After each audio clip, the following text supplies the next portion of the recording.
ஓம் சாய்ராம். அத்தியாயம் 4.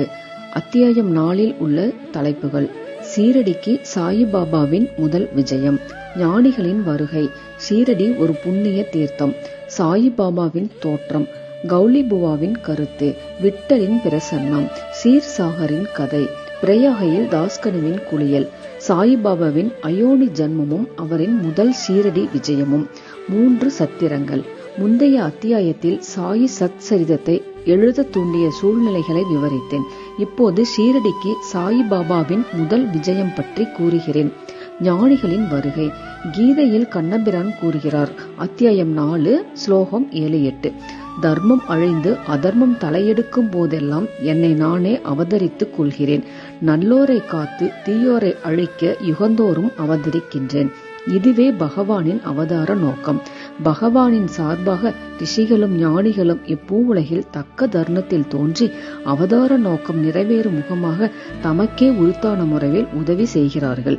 உதாரணமாக, இருமுறை பிறப்பவர், அதாவது பிராமணர்கள், சத்திரியர்கள், வைசியர்கள் தங்கள் கடமைகளை புறக்கணிக்கும் போதும், மேற்கொள்த்தவரின் உரிமைகளை தவறான முறையில் பறிக்க சூத்திரர்கள் முயலும் போதும், ஆன்மஞான போதகர்கள் மதிக்கப்படாமல் அவமதிக்கப்படும் போதும், தன்னைத்தான், அதாவது ஒவ்வொருவனும் மெத்த படித்தவன் என்று எண்ணும் போதும், தடுக்கப்பட்ட அகராதிகளையும் போதை தரும் குடிபொருளையும் ஜனங்கள் உட்கொள்ளும் போதும், மதம் என்னும் போர்வையில் மக்கள் தகாத காரியங்களை செய்யும் போதும், பல்வேறு இனத்து மக்கள் தங்களுக்குள் சண்டையிட்டுக் கொள்ளும் போதும், மறையவர் சந்தியாவதனம் மற்றும் தங்கள் மத பழக்க வழக்கங்களை செய்ய தவறும் போதும், யோகிகள் தியானத்தை புறக்கணிக்கும் போதும், மனைவி மற்றும் மக்கள் செல்வமே தங்கள் கருத்துக்குரிய ஒன்றே ஒன்று என்று மக்கள் கருத தலைப்பட்டு முக்தி என்னும் உண்மை நெறியின் என்று வழிதவறி போகும் போதும் ஞானிகள் தோன்றவே செய்கிறார்கள். தங்கள் மொழி செயல் வழிகளால் காரியங்களை நெறிப்படுத்துகிறார்கள். அவர்கள் கலங்கரை விளக்கையொப்ப சேவை செய்து நமக்கு மெய்நெறியை காண்பிக்கிறார்கள். இவ்வாறாக பல ஞானிகள், நிவ்ருத்தி, ஞானதேவ், முக்தாபாய், நாமதேவ், கோரா, கோனாயி, ஏக்நாத், துகாராம், நரகரி, நர்ஷிபாயி, சஜன் கஷாயி, சவதா, ராம்தாஸ் மற்றும் பலர் பற்பல காலங்களில் மக்களுக்கு மெய்நெறிகளை காண்பிக்க தோன்றவே செய்தனர். இவ்வகையில் இறுதியாக சீரடி சாயிபாபாவும் விஜயம் செய்தார். சீரடி ஒரு புண்ணிய தீர்த்தம்.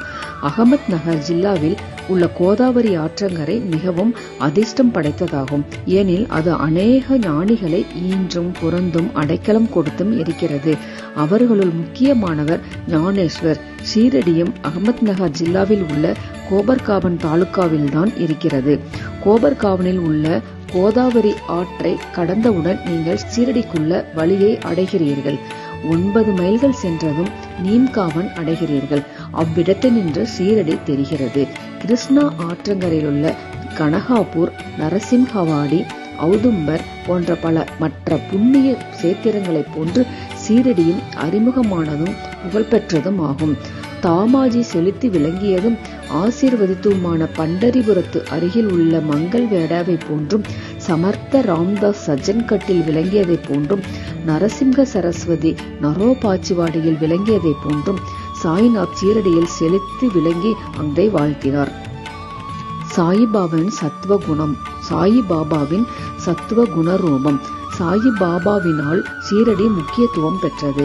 சாயிபாபா எத்தகைய பண்புள்ளவர் என்பதை காண்போம். கடப்பதற்கு மிகவும் கடினமான இக வாழ்வை அவர் வென்றார். சாந்தி அல்லது மன அமைதியே அவரின் அணிகலன், விவேகத்தின் பெட்டகம்.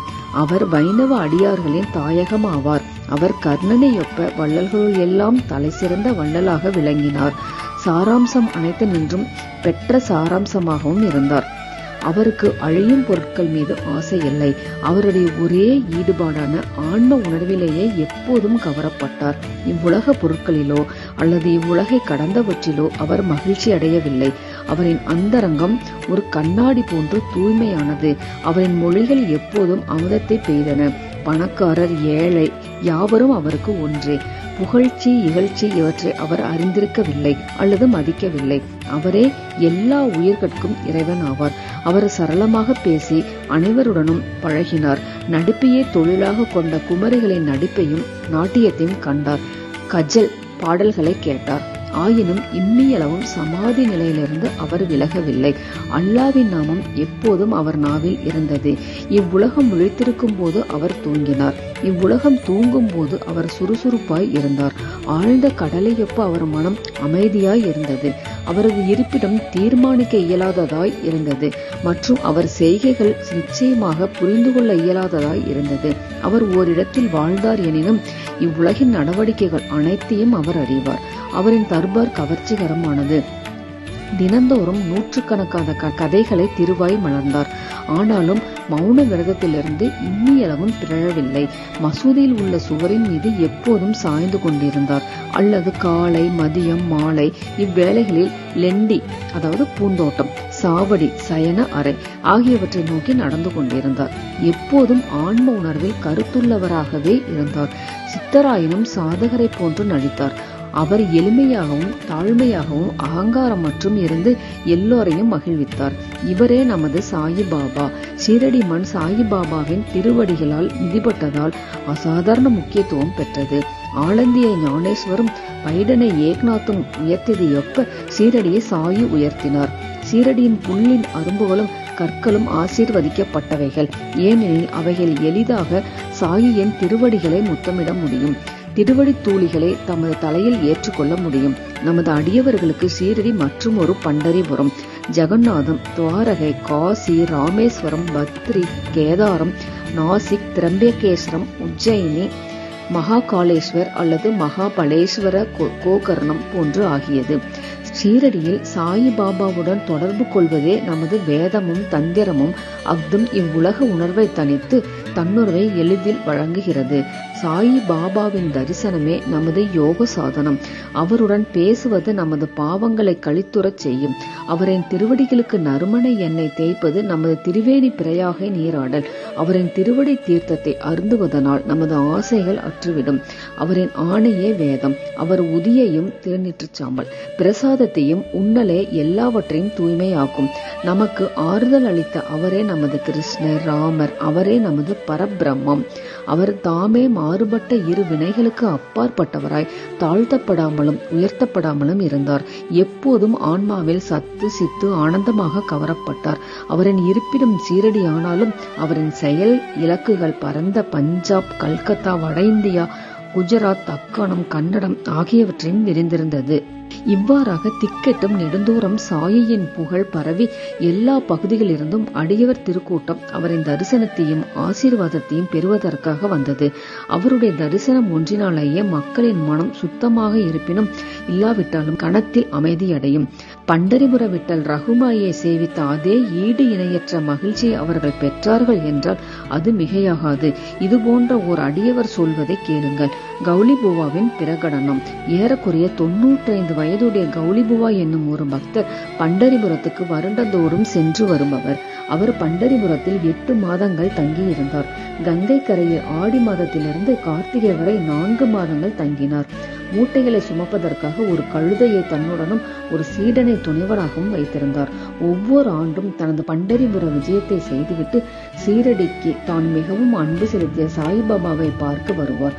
அவர் பாபாவை உற்று நோக்கி இவ்வாறாக கூறுவது வழக்கம். இவரே ஏழைகளிடத்தும் தீனர்களிடத்தும் கருணை காட்டும் கடவுளான பண்டரிநாத விட்டலின் அவதாரம் ஆவார்.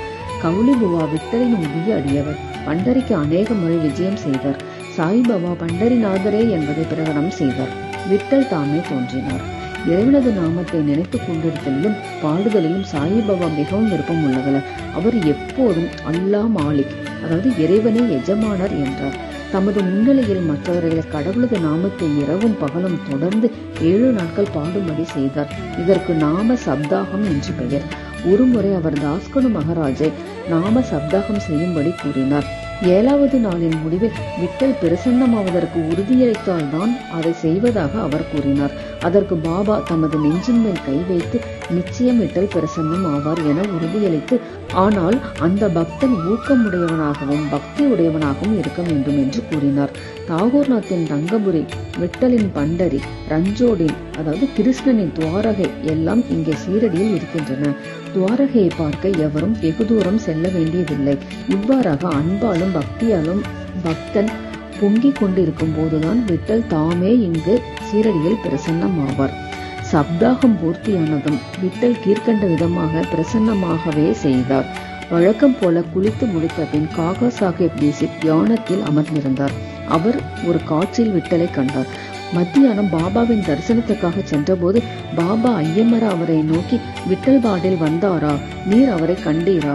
அவர் விளையாட்டு பிள்ளை போன்றவர். அவரை உறுதியாக பற்றி கொள்ளும். இல்லாவிடில் நீர் சிறிதே கவனக்குறைவாக இருப்பினும் தப்பித்து விடுவார் என கூறினார். இது காலையில் நிகழ்ந்தது. மத்தியானம் மற்றொரு விட்டல் தரிசனம். வெளியிலிருந்து ஒரு ஹாக்கர் பொருட்களை கையில் எடுத்துச் சென்று வீதியில் விற்பவன் 25 அல்லது 30 விட்டோபா படங்களை விற்று கொண்டு வந்தான். அப்படம் காகா சாஹேப்பின் காட்சியில் தோன்றிய உருவத்துடன் ஒத்து இருந்தது. இதை கண்டும் பாபாவின் மொழிகளை நினைவு கூர்ந்தும் காகா சாஹேப் தீட்சித் ஆச்சரியப்பட்டு மகிழ்ச்சியுற்றார். ஒரு படத்தை வாங்கி தனது பூஜை அறையில் வழிபாட்டுக்காக வைத்தார். தானேவின் ஓய்வு பெற்ற மம்லதார் பிவி தேவ் தனது ஆராய்ச்சிகளின் மூலம் நிரூபித்திருப்பது, சீரடி பண்டரிபுர எல்லைக்குள் இருக்கிறது. பண்டரிபுரமோ துவாரகையின் தென்னக மையம். ஆதலால் சீரடியே துவாரகை என்பதாகும். எந்த இடத்தின் கதவுகள் 4 வர்ணத்தாருக்கும், பிராமணர், சத்திரியர், வைசியர், சூத்திரர் 4 புருஷார்த்தங்களை தர்மம், அர்த்தம், காமம், மோசம் நிறைவேற்றிக் கொள்ள திறக்கப்பட்டிருக்கிறதோ அதுவே துவாரகை என்று தத்துவ ஞானிகளால் அழைக்கப்படுகிறது என்பதாகும். சீரடியில் பாபாவின் மசூதியோ 4 வர்ணத்தாருக்கு மட்டுமின்றி நசுக்கப்பட்டோருக்கும், தீண்டத்தகாதவருக்கும், குஷ்டர்களுக்கும் திறக்கப்பட்டிருந்தது.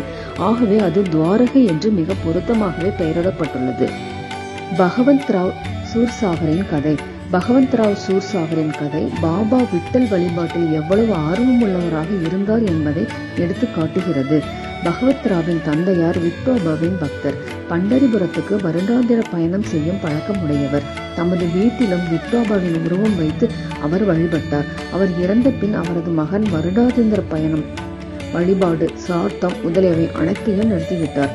பகவந்த் ராவ் சீரடிக்கு வந்தபோது பாபா அவரது தந்தையை நினைவு கூர்ந்து கூறியதாவது, அவரது தந்தை எனது சிநேகிதன், எனவே நான் அவரை இங்கு அழைத்தேன்.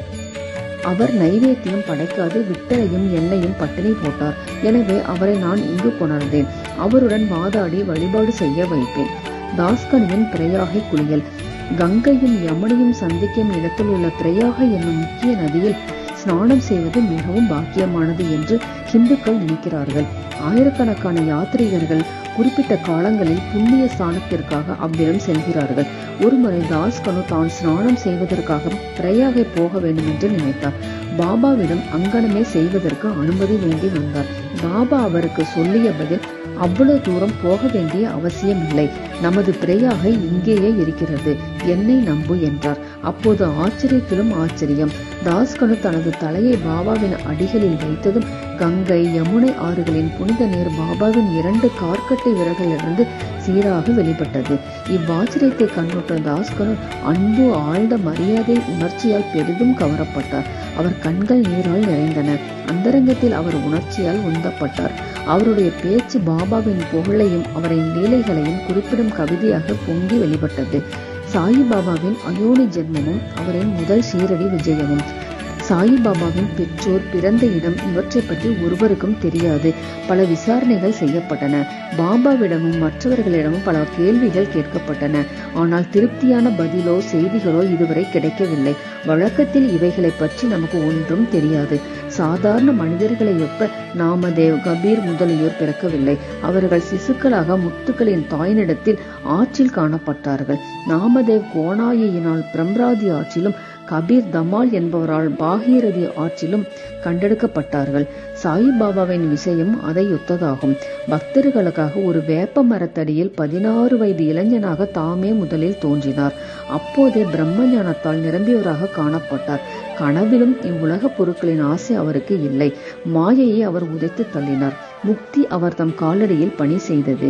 சீரடியை சேர்ந்தவரும் நானா சோப்தாரின் தாயாருமாகிய ஒரு பாட்டி அவரை கீழ்கண்ட விதமாக வர்ணிக்கிறார். அழகும் சுறுசுறுப்பும் மிகுந்த சுந்தரமும் உடைய இவ்விளைஞன் முதலில் வேப்ப மரத்தின் அடியில் ஆசனத்தில் அமர்ந்தவாறு காணப்பட்டான். அக்கிராமத்து மக்கள் இத்தகைய இளம் வயது உடையவன் வெப்பத்தையோ குளிரையோ பொருட்படுத்தாது அத்தகைய கடின பயிற்சி பழகுவதை கண்ணுற்று ஆச்சரியத்தால் தாக்கப்பட்டனர். பகலில் ஒருவருடனும் பழகுவதில்லை, இரவில் ஒருவருக்கும் அஞ்சுவதில்லை. இவ்விளைஞன் எங்கிருந்து வந்தான் என்று மக்கள் ஆச்சரியப்பட்டு கேட்டுக்கொண்டனர். ஒரு சாதாரண கவனிப்பே அவன் மீது எல்லோரும் அன்பு கொள்ளும் அளவிற்கு அவனுடைய உருவாம்சங்கள் எல்லாம் அத்தகைய சுந்தரம் பொருந்தியதாக இருந்தது. அவன் ஒருவர் வீட்டிற்கும் செல்வதில்லை. எப்போதும் வேப்ப மரத்தடியிலேயே உட்கார்ந்திருந்தான். வெளித்தோற்றத்திற்கு இளைஞனாக காணப்பட்டான். ஆயினும் அவன் செய்கைகள் உண்மையிலேயே அவன் ஒரு பரமாத்மா என்பதை வெளியிட்டன. அவன் வேண்டுதல் வேண்டாமையின் பரப்பொருளாகவும் அனைவருக்கும் ஒரு மர்மமாகவும் இருந்தான். ஒரு நாள் கண்டோபா கடவுள் ஒரு அடியவனிடம் சாமி பிடித்தது. ஜனங்கள் அவரை, தெய்வமே, இவ்விளைஞனின் தந்தை யார்? அவன் எப்போது வந்தான் என்பதை நீர் தயவு செய்து விசாரியும் என கேட்க துவங்கினர். கண்டோபா அவர்களை ஒரு மண்வெட்டி கொணரச் சொல்லி ஒரு குறிப்பிட்ட இடத்தை தோண்டச் சொன்னார். அங்கனமே தோண்டப்பட்ட போது செங்கற்கள் காணப்பட்டன. அதற்கடியே சமதளக்கல் ஒன்றும் இருந்தது. இந்த கல் அப்புறப்படுத்தப்பட்டதும் ஒரு நிலைக்கதவு தெரிந்தது. அதில் 4 சமய 5 முக விளக்குகள் எரிந்து கொண்டிருந்தன. அது ஒரு நிலவரைக்கு அழைத்துச் சென்றது. அதில் ஜபமாலைகள், அவற்றை வைத்து ஜபம் செய்யும் பசுமுக உருவப் பைகள், மரப்பலகைகள் முதலியவை காணப்பட்டன. கண்டோபா கடவுள் கூறியதாவது: இவ்விளைஞன் இங்கு 12 ஆண்டுகளாக பயிற்சி செய்தான். பிறகு ஜனங்கள் அவ்விளைஞனிடம் இதை பற்றி கேட்க துவங்கினர். அவன் அவர்களை திசை திருப்பி அது தன்னுடைய குருவின் இடம் குருஸ்தான் என்றும் அவருடைய புனிதமான வாதம் என்றும் அதை தன் நன்றாக பாதுகாக்கும்படியும் வேண்டிக் கொண்டான். ஜனங்கள் அப்போது கதவை முன்பிருந்தபடியே மூடிவிட்டனர். அரச மரமும் அத்தி மரமும் புனிதமாய் இருப்பது போல் பாபா வேப்ப மரத்தையும் அதே அளவில் புனிதமாக கருதி அதையே பெரிதும் விரும்பினார். மகள்சாபதியும் மற்ற அடியவரும் இவ்விடத்தை பாபாவின் குருநாதர் சமாதியடைந்த இடமாக கருதி சாஷ்டாங்க சரணம் செய்தனர். 3 வாதாக்கள் வேப்ப மரம் இருக்கும் இடமும் அதை சுற்றியுள்ள இடமும் ஹரி விநாயக் சாதே அவர்களால் வாங்கப்பட்டு சாதேயின் வாதா என்ற பெயரில் ஒரு பெரிய கட்டிடம் எழுப்பப்பட்டது.